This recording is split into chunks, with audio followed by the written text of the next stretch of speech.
Yung online learning at mga courses daw, hindi yan nire-recognize ng mga employers. Sa tingin mo ba dapat pahalagahan din to ng mga employers o mga business owners? Meron kasing, karamihan kasi ng mga course, budol naman talaga eh. Okay. So, ako, hindi ko naman sila pinapakailaman dahil hindi nila ako pinapakailaman.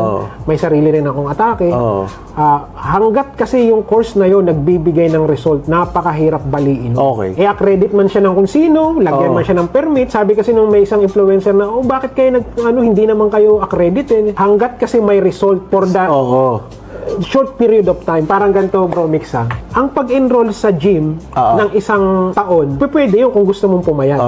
Pero ang masisingil mo lang doon, 500 per month. Meron naman isang way na nakakasingil ng mahal, yung liposuction naman, kaya lang, napakabilis ng result mo. So, kaya ito nakakasingil ng mahal dahil lang sa short period of time, dahil may result ka agad. Kapag ganun yung course mo, makakasingil ka ng premium. So, ibig sabihin, ang importante kasi yung result. Kasi yung iba kasi technicality, accreditation, certification, which is, siguro sa kanila may value yun, pero sa mga negosyante talaga, ang talagang gusto nila result. So ako, tama nga yun, no? Kung ako employer, mas pipiliin ko yung nag-online ng medyo mahal, basta may result, kesa naman kung ano-ano pang mga degree, na yan, pero hindi naman nagde-deliver na result. So, tama na result-based dapat.